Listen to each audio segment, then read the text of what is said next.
was nice while it lasted.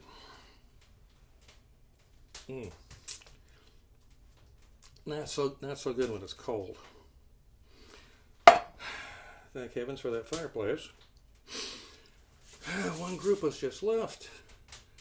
Do we have any more groups coming? I have no idea. I can't shut this place down until all the groups have left. Oh, Jennifer. Jennifer just pulled up.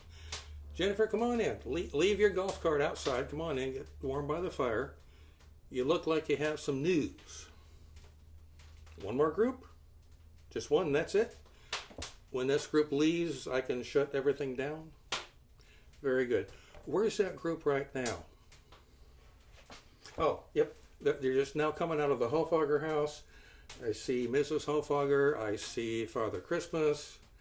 I also see Abby, who's going to guide them right here. Thanks for the heads up, Jennifer. I'll see you when you come back to get these people with your cart. Very good. Stay warm. Bundled up like an Eskimo she was. Well, I got a moment. Hello, Abby. Welcome to Kempsford School, folks. Come on inside. Have a seat. Abby, thank you for bringing him here from the Hoffager. Here's how this works, folks. Gentlemen, you are right here on these benches. And ladies, you are right here on these benches. Why? I said so. I'm the teacher. And it is the way of our people way back when. This is how it's done. So children, you just came from the Hoffager house. Did you see Father Christmas? You did. Excellent. And Mrs. Hoffager? Very good. Did you see a bunch of popcorn hung up on strings when you were there? You did. You don't do that, do you? Not in your homes. You eat it, right? Mm-hmm. Well, back here, we string them up and we use them as decorations. That popcorn that you saw was not eating popcorn. That was looking at popcorn. No, don't look so depressed. No frowns. No frowns here. That's not right. You better watch out. And you better not cry. You better not pout. Yep, neither one of you. You better not pout. I'm going to tell you why. Santa Claus is coming to town. He sees you when you're sleeping. He knows when you're awake. He knows when you've been bad or good. So be good for goodness sake. You may recognize that, folks, as Santa Claus is coming to town, A Christmas Carol. Which brings up a good point. What carols are being sung at this time by the people who live around this area? Well, not this one. Not Santa Claus is coming to town, because it didn't exist till 1934. Quite a ways into the future. Frosty the Snowman, 1950. 100 years in the future, a full 100 years. Rudolph the Red-Nosed Reindeer, 1949. So we're not doing that one either. A little town of not Buchanan, Buchanan. Oh, White Christmas is 1942. Grandma got run over by a reindeer is 1979. I saw Mommy kissing Santa Claus. We're not singing that one. It's scandalous. It's also 1954. Well, if we're not singing any of those, what are we singing when we do sing? And yes, we do have Christmas carols, seasonal carols of this period.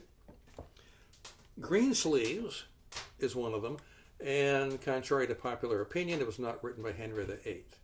It can be traced back to 1580, and it was known at that time as a new northern ditty of the Lady Greensleeves, whoever she was. 12 Days of Christmas, that's 1780. The First Noel, that's 1823. Hark the Herald Angels Sing, 1739. And I Saw Three Ships Sailing, 1833.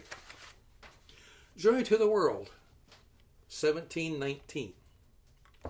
They came upon the midnight clear just last year, 1849. And O Come, All Ye Faithful, a little bit before that one, 1841. O Holy Night, a little closer to us, 1847. Jingle Bells, 1857. So technically we're not singing that at this time because it hasn't happened yet. But because of the holiday traditions event, we're going to call this an honorable mention. Along with Jingle Bells, 1857. We Three Kings, 1863. And What Child Is This, 1865. Now, down here in Southwest Virginia, folks, there is a strong German community, and they have their own carols, some of which we would recognize from the way we learned them in English. O Tannenbaum, that dates back to the 16th century. The English translation came as O Christmas Tree in 1824. Silent Night, Holy Night, which they would know as Stille Nacht, Heilige Nacht. That's 1818. There are others, but there's more to cover here than just songs. There's also letters. One in particular was written by a little girl named Laura, and she lived in the East Coast. Laura wrote a letter to the editor of a newspaper, Francis Parcells Church. She had asked her daddy a question and didn't get the answer she was looking for, but Daddy said, "Why don't you write a letter to the editor of the paper?" Not thinking that she'd actually do it, and she actually did. This is Laura in the picture, and that's Francis Church in the picture.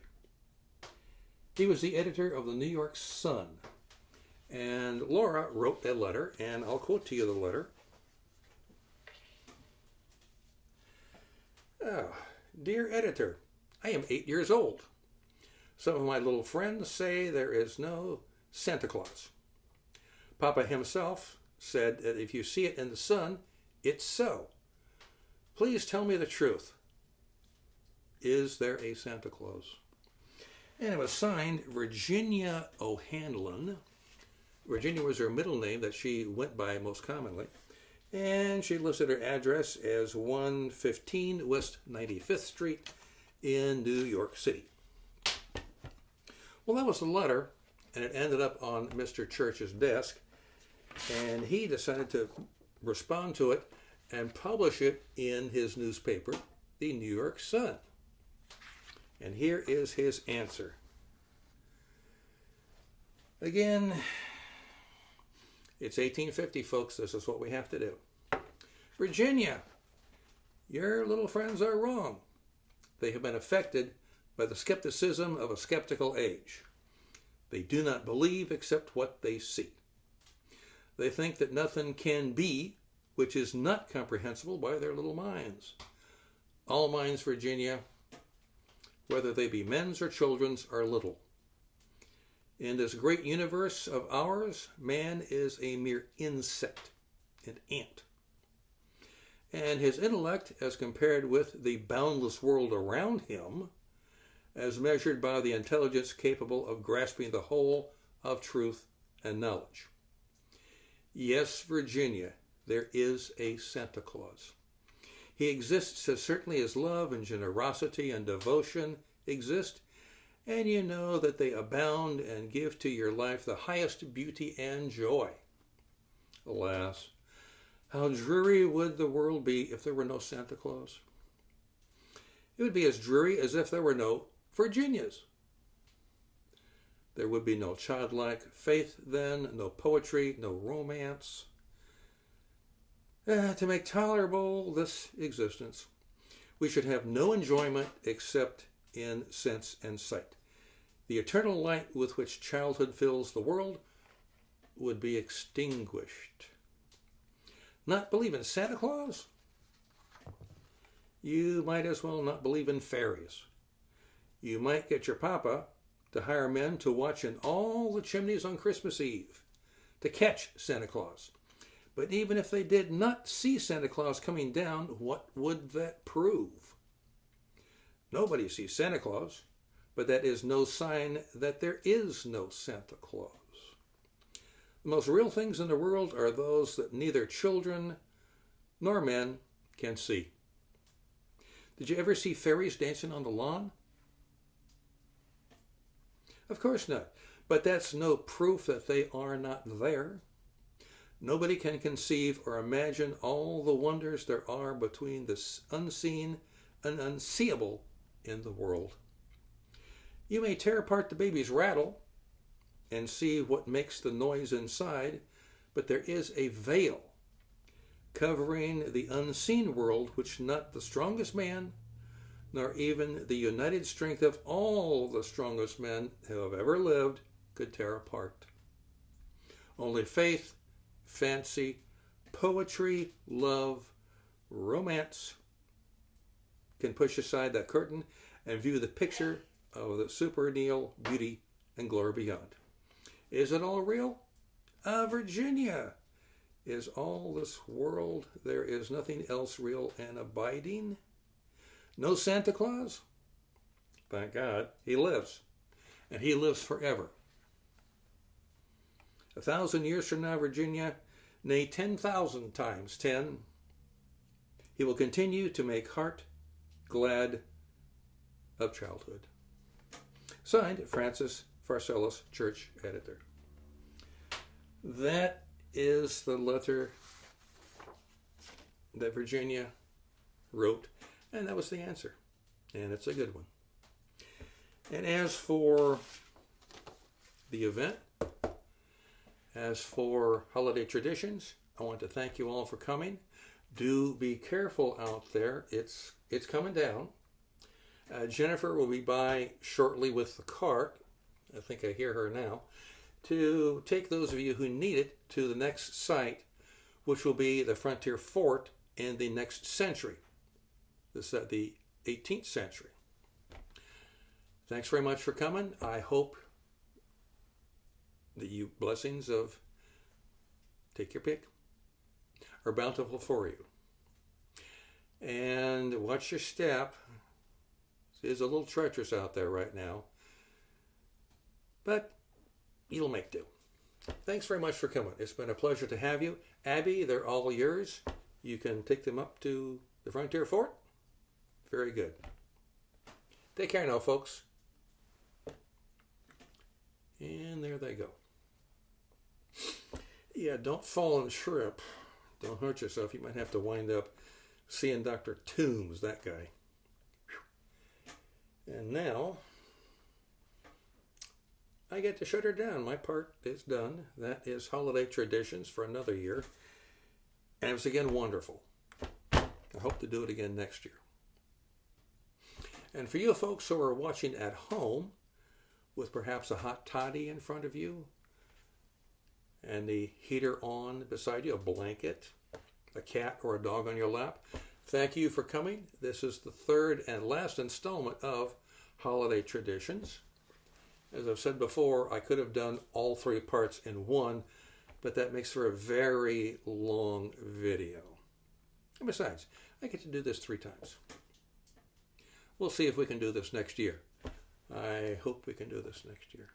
In the meantime, until our paths cross again, don't waste a candle. I hope everybody's doing well. Like and subscribe if you got a mind to. I'm going to have to bundle up here. I do not have an overcoat. But somebody gave me this very nice scarf.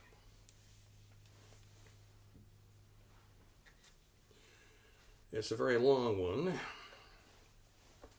but that's all right. Until next time our paths cross, this is Dave Diggs, thanking you for coming once again, coming to you from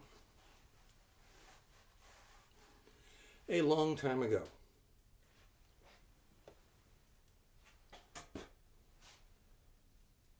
And to you and each of you, I say Merry Christmas and have a good night.